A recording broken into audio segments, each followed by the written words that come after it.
The first sound you hear isn't a siren, it's the shriek of metal, a deafening symphony of destruction echoing across Chicago's Kennedy Expressway before being swallowed by a relentless blizzard. They call the wind here the Hawk, and tonight it's tearing the city to shreds. The snow isn't falling, it's attacking, a thick, suffocating white curtain turning the highway into a graveyard of steel and shattered dreams. Emergency lights flash in vain, surreal strobes of red and blue dancing on the chaos. And in the heart of that chaos, there is an island of silence. A jet-black Bentley Mulsanne, without a single scratch, stands like a monument to order and power. Inside, Caleb Sterling doesn't feel fear. He feels annoyed. This storm, this accident, is merely an inconvenient delay in a 9-figure day.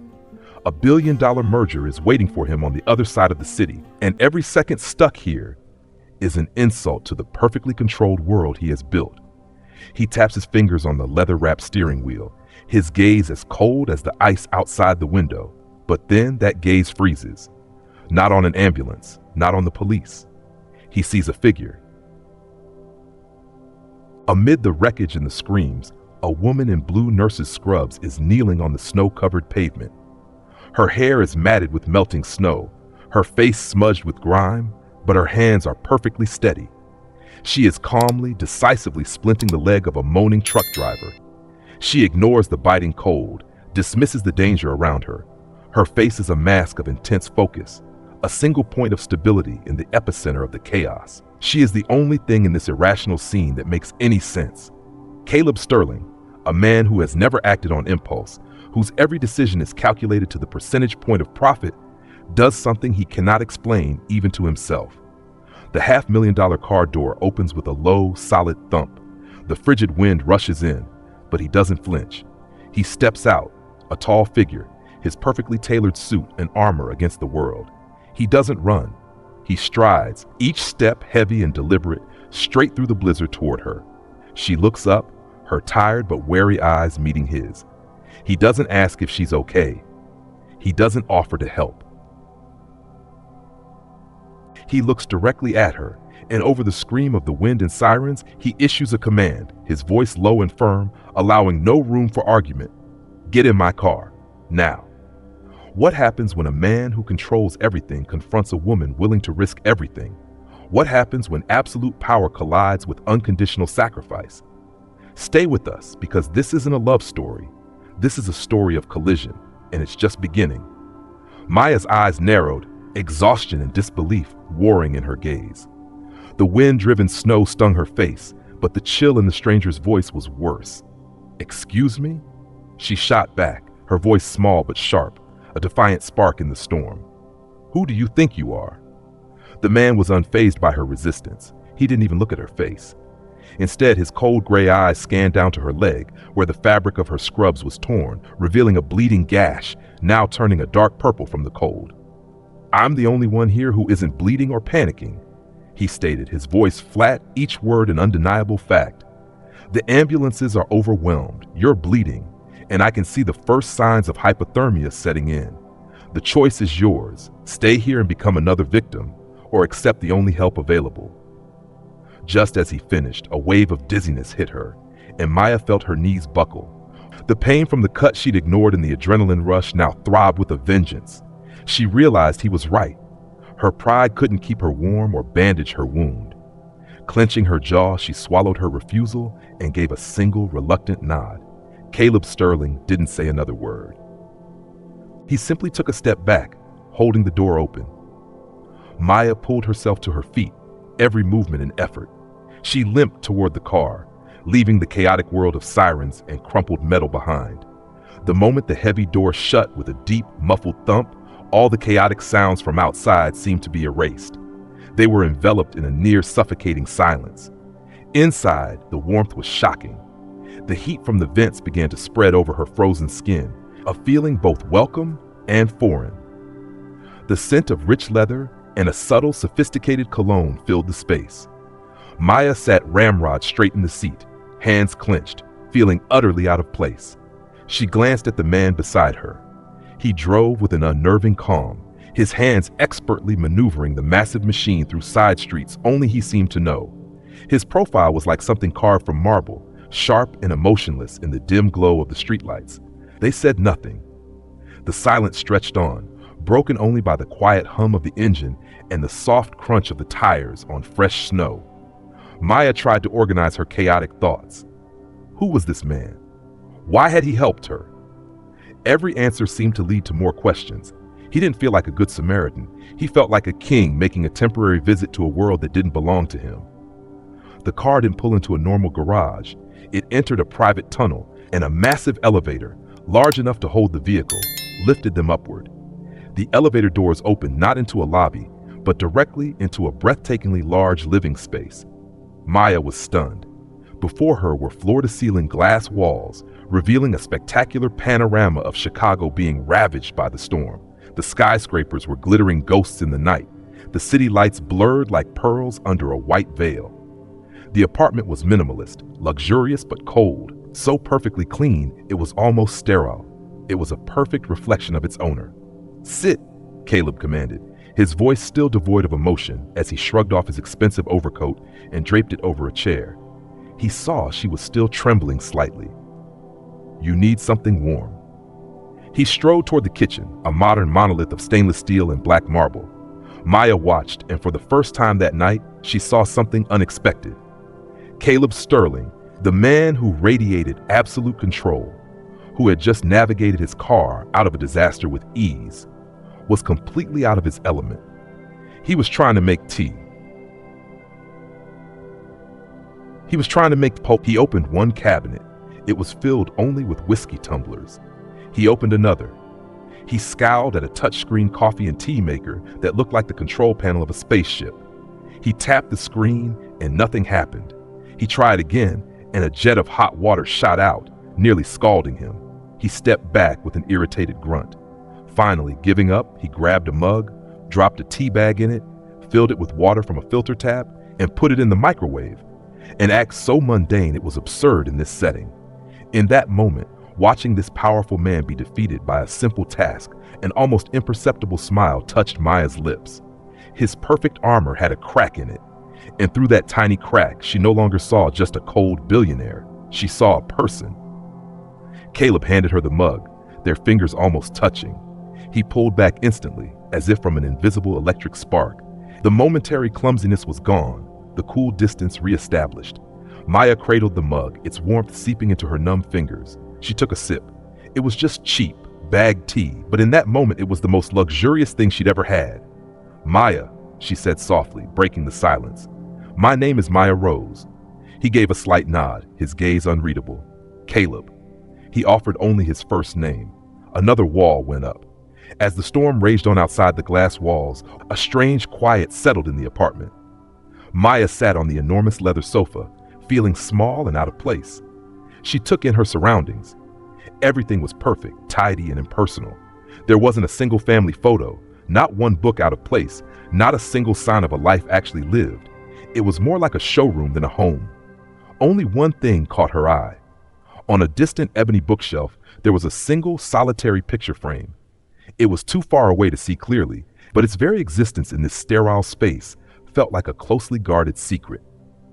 An hour later, when the main roads were safer, Caleb arranged a private car for her.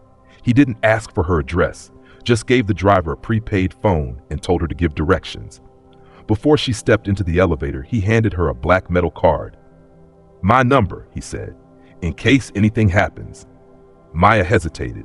She didn't want to take it. She didn't want to be further indebted to this mysterious man. But as she looked into his eyes, she saw something that wasn't pity, but an almost desperate insistence. She took the card, and the elevator doors closed, separating them once more. Weeks passed.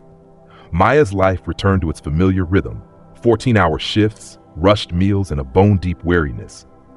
The night of the blizzard felt like a strange, almost unreal dream. The black metal card remained at the bottom of her purse, cold and unused. Meanwhile, in another world, on the top floor of the Sterling Tower, Caleb couldn't forget that night either. He would stand in his office, looking down at the glittering city below, but his mind wasn't there. His gaze was always drawn to the picture frame on his desk, the same one Maya had seen from a distance. In it was a woman with a radiant smile, her eyes sparkling with pride in her nurse's uniform. His mother. She had been the embodiment of compassion, a woman who could work all day healing others and still have the energy to read stories to her son at night. But his father, the founder of Sterling Corp., was a different man entirely. He saw the world through the lens of profit and loss. To him, community hospitals like the one his wife worked at weren't centers of life, but underperforming assets. Caleb closed his eyes, the painful memories rushing back. He remembered the fiery arguments between his parents. He remembered how Sterling Corp orchestrated a ruthless real estate acquisition campaign, putting immense financial pressure on smaller medical facilities. He remembered the day the hospital his mother loved was forced to close. It had broken her heart. Cancer took her life not long after, but Caleb always believed it was the despair that killed her first. It was why he quietly funneled millions into medical charities. It wasn't kindness, it was penance, a silent war waged against his own family's legacy. A few months later, at a modest fundraising gala for the Northside Health Initiative, a free clinic on the verge of bankruptcy, Caleb stood in the shadows as he always did, an anonymous benefactor. He scanned the crowd, and then he saw her. Maya Rose. She wasn't a guest. She was a volunteer, speaking passionately to an elderly couple, her face alive with a fire he hadn't seen since he looked into his mother's eyes. She was fighting for this tiny clinic with everything she had. A bitter irony twisted in Caleb's chest. This little clinic was operating in the very district where Sterling Corp was planning to build a new high-end private medical center, a project designed to eliminate small competitors just like this one.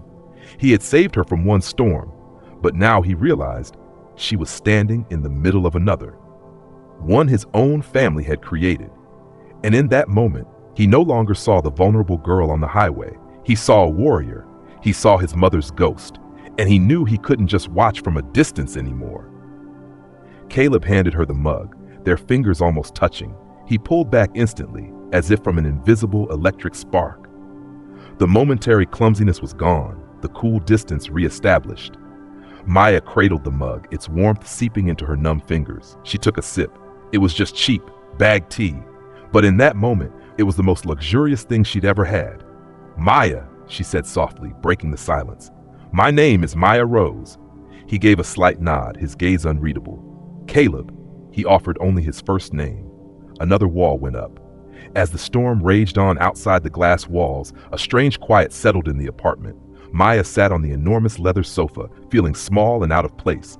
She took in her surroundings. Everything was perfect, tidy, and impersonal. There wasn't a single family photo, not one book out of place, not a single sign of a life actually lived. It was more like a showroom than a home.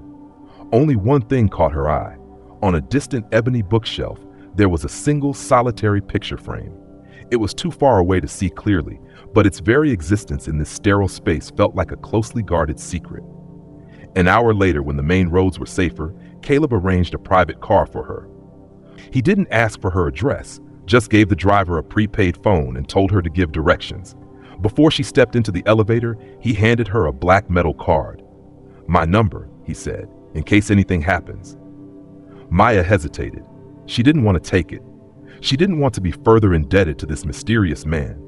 But as she looked into his eyes, she saw something that wasn't pity, but an almost desperate insistence. She took the card, and the elevator doors closed, separating them once more. Weeks passed. Maya's life returned to its familiar rhythm. 14-hour shifts, rushed meals, and a bone-deep weariness. The night of the blizzard felt like a strange, almost unreal dream.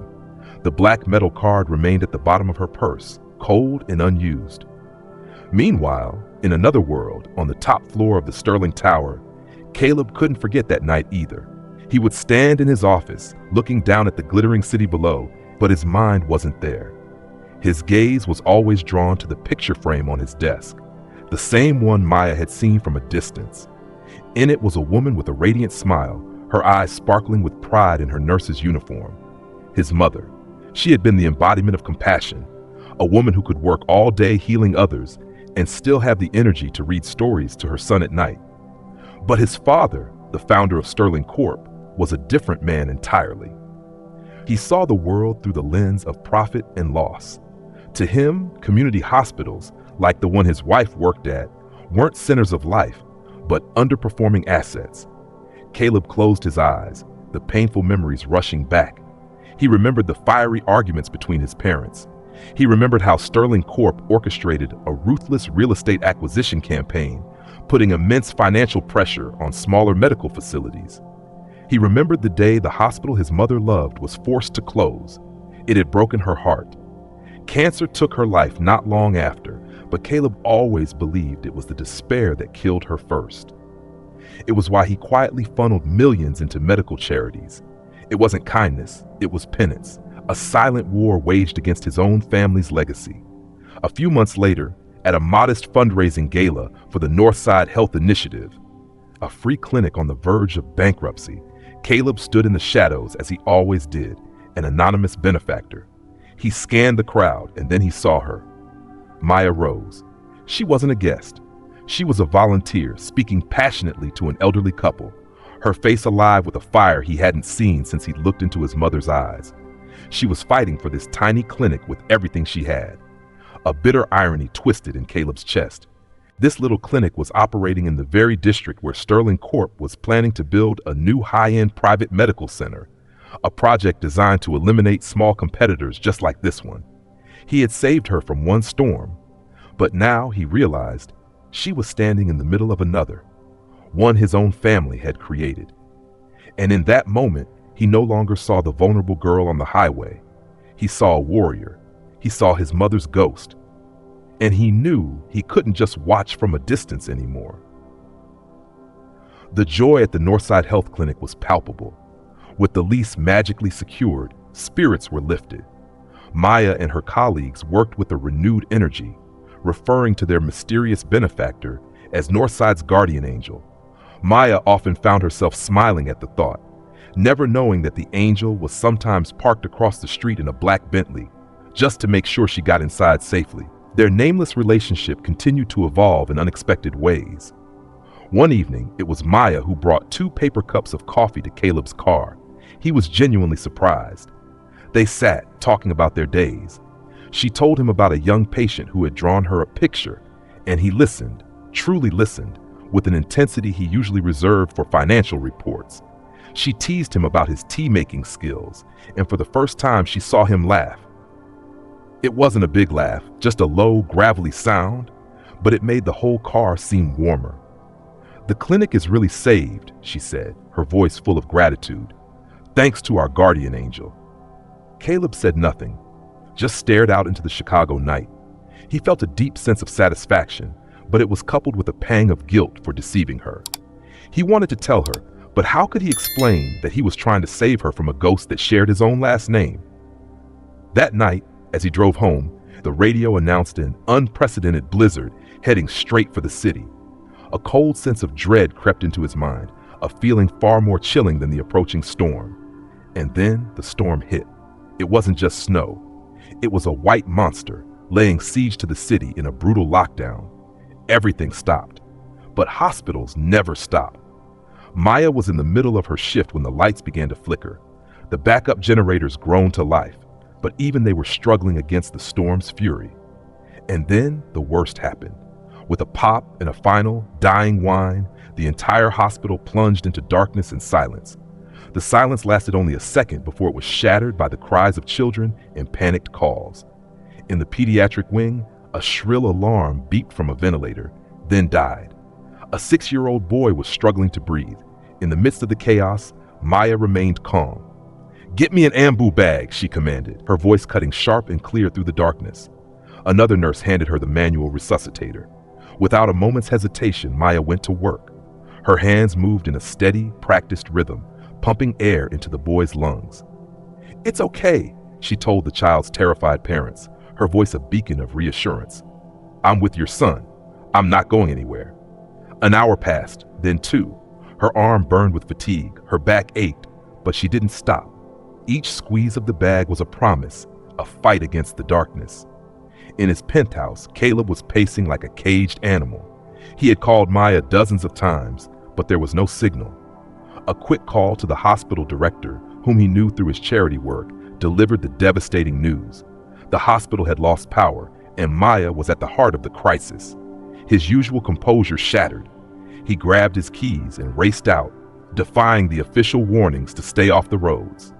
By the time he reached the hospital, the power had just been restored. He burst into the emergency ward, and the first thing he saw was a group of nurses and doctors surrounding a gurney. And on it was Maya. She had saved the boy, but the moment the adrenaline wore off, her own body had paid the price. Months of accumulated exhaustion had finally caught up with her. Caleb froze, his heart seizing in his chest. The woman he'd seen fighting like a hero just hours before now looked pale and fragile, connected to an IV drip. He followed as they wheeled her to a temporary room. He sat by her bed, waiting in an agonizing silence. When Maya slowly opened her eyes, the first thing she saw was Caleb's face, but it was a face she had never seen before. The cool mask was gone, replaced by an unconcealed mixture of anger, fear, and raw vulnerability. "Caleb?" she whispered, her voice hoarse. What happened?" "You collapsed," he said, his voice tight as a wire. "The doctor said severe dehydration and exhaustion." He stood up, unable to sit still any longer. "I was just pushing a little," she tried to say. "A little?" he almost yelled, his voice breaking. "You call this pushing a little, Maya? How long are you going to try to destroy yourself?" His anger wasn't an accusation. It was the desperate cry of a man terrified of losing the one thing that had come to truly matter to him. Caleb's fury stunned Maya, but it also lit a fire inside her. She pushed herself up, her gaze sharp even as her body felt weak. "You don't have the right," she said, her voice raspy but firm. "You don't have the right to talk to me like that. You don't know anything about my life, about what I have to do to survive." Her words hit him like a physical blow. Caleb's shoulders slumped. The anger drained away, leaving behind a raw vulnerability. He ran a hand through his disheveled hair, a gesture of complete helplessness. "No," he said, his voice now broken, almost a whisper. "I don't. That's the problem. I just watch from a distance, helpless, while you burn yourself out for everyone else, and there's no one there to catch you." Maya frowned, completely confused by this sudden shift. "Watch from a distance? Caleb, what are you talking about? We just keep running into each other." "No," he cut her off, his voice laced with anguish. "Nothing was an accident, Maya. Not since that first night." He turned to face her, and in his eyes she saw a sea of emotions she couldn't begin to understand. The coffee machine at the clinic, it didn't just appear. The hot chocolates at 2 a.m. Your lease, it wasn't a miracle. Each word he spoke was a piece of a puzzle falling into place, creating a picture Maya couldn't comprehend. She shook her head in weak denial. "No, that was our guardian angel, an anonymous donor." "It was me," Caleb said flatly, his voice heavy with the weight of the confession. "It was all me." The room fell silent. The steady beep of Maya's heart monitor was a stable rhythm in a world that had just been turned upside down. She stared at him, trying to process it. The man who had saved her from an accident, who had awkwardly made her tea, who had quietly become this strange, comforting presence in her life, was the one behind all of it. But why? "Why?" she whispered, the question hanging between them. Caleb took a deep breath, as if steeling himself for a leap from a high cliff. This was the point of no return. "My mother," he began, his voice thick with emotion. "She was a nurse too, just like you. She had the same fire, the same dedication. She believed that caring for others was the highest calling." He began to pace the room, the words spilling out of him like a river bursting a dam that had held for years. "But she worked in a world that didn't value that, a world run by men like my father." He stopped, letting out a bitter, humorless laugh. "My father, the founder of Sterling Corp., he didn't see patients. He saw numbers on a balance sheet. He built an empire on the ashes of places like your clinic, of hospitals where people like you and my mother gave their lives." He turned back, his eyes locking with hers, and now she saw it all, the pain, the guilt, and a burning desire for redemption. "I saw you that night, Maya, fighting in the wreckage. And then I saw you at the fundraiser, fighting for your clinic. I didn't just see a woman. I saw my mother's legacy. I saw everything good that my father's world tried to extinguish.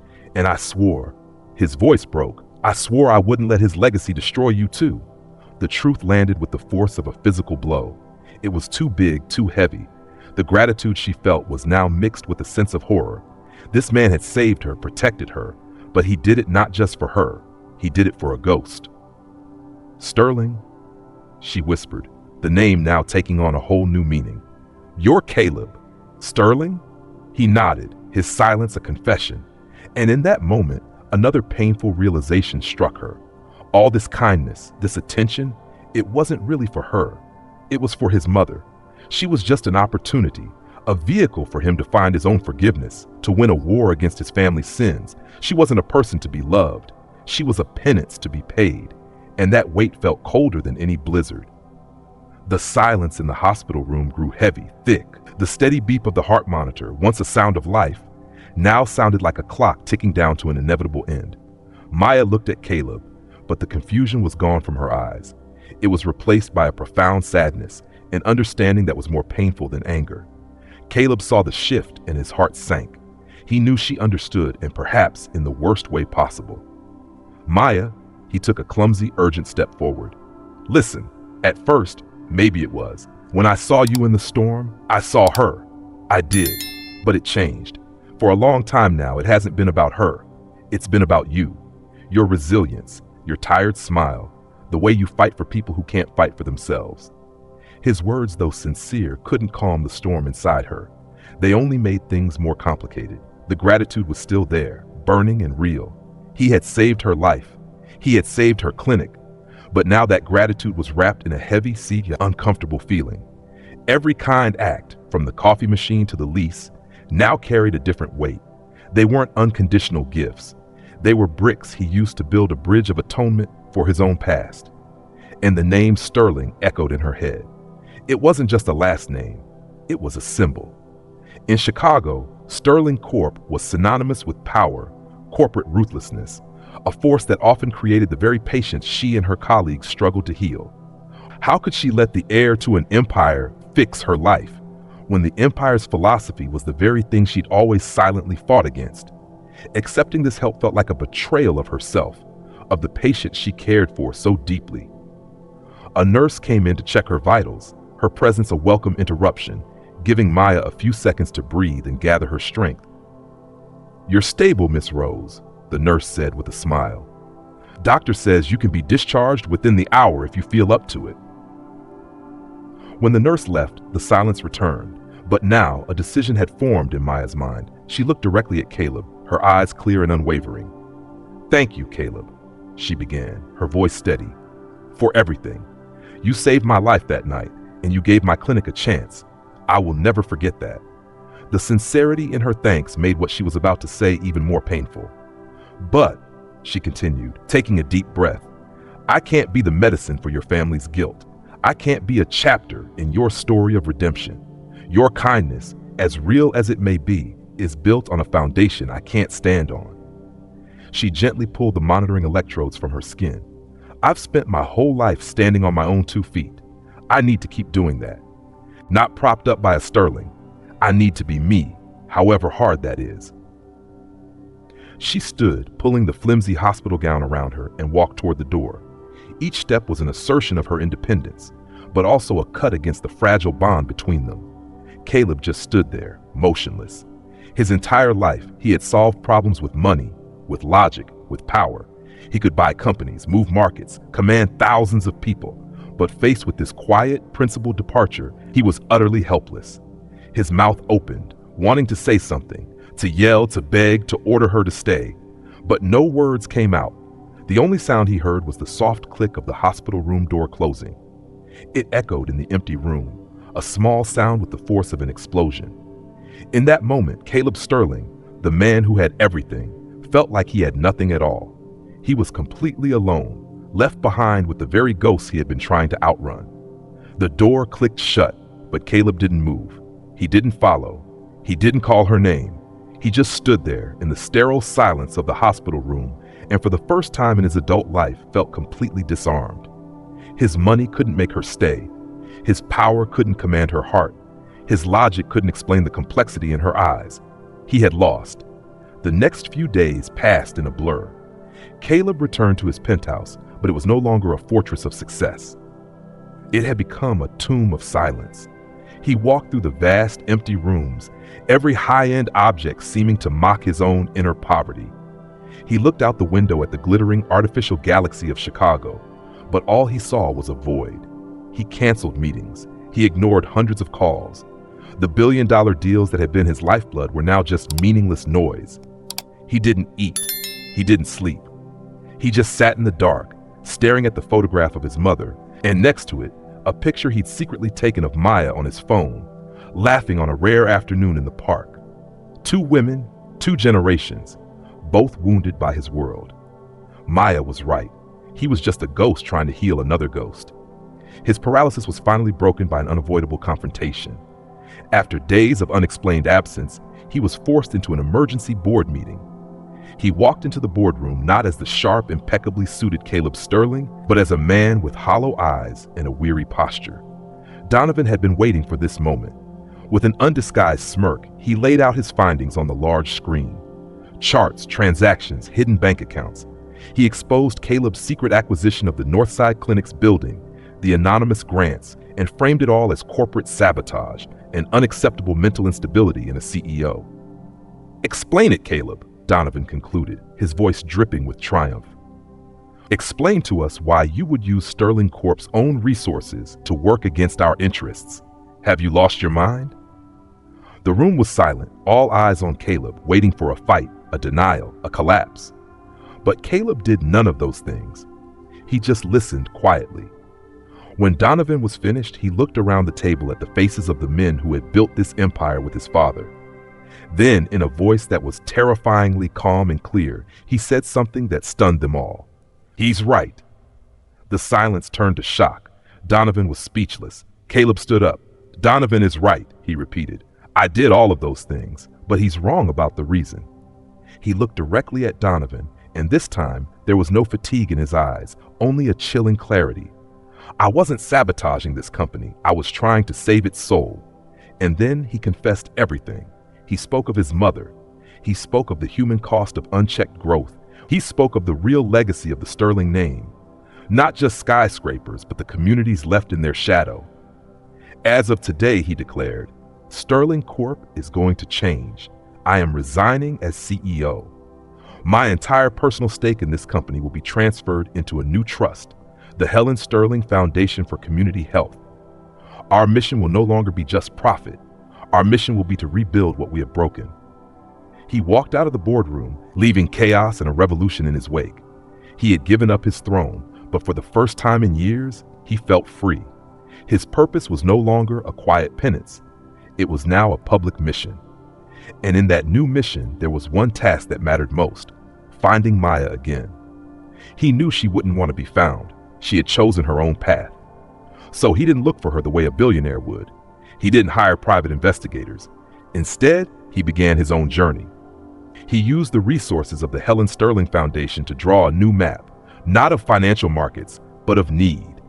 Free clinics on the verge of closing in Appalachia, mobile health units in the rural Deep South, places where a nurse with a lion's heart and a spirit that wouldn't quit would be drawn. He wasn't looking for a woman.